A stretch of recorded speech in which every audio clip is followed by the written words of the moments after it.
ہم حکومتوں سے یہی کہنا چاہتے ہیں کہ آپ آئین کے اور جمہوریت کے محافظ ہیں. اگر کچھ سر پھرے اس ملک میں نفرت کا ماحول پیدا کرنا چاہ رہے ہیں، جمہوریت کی جڑوں کو کمزور کرنا چاہ رہے ہیں، تو آپ قانون کا استعمال کیوں نہیں کرتے؟ ان کو قانون کے شکنجے میں کیوں نہیں لاتے؟ ان کو جیل کی سلاخوں کے پیچھے بند کیوں نہیں کرتے؟ اگر آپ نے مجرموں کو سر اٹھانے سے پہلے سزا دے دی تو آگے کسی کی ہمت نہیں ہو سکتی کہ وہ جرم کا ارتکاب کر سکے.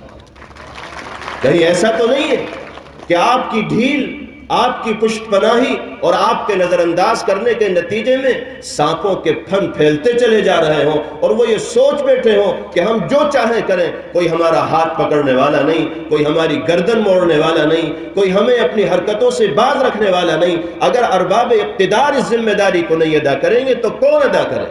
پولیس آپ کے پاس ہے. اس طرح کی حرکت اگر ہوتی ہے تو اس پر روک کیوں نہیں لگائی جاتی؟ اس پر پابندی کیوں نہیں عائد کی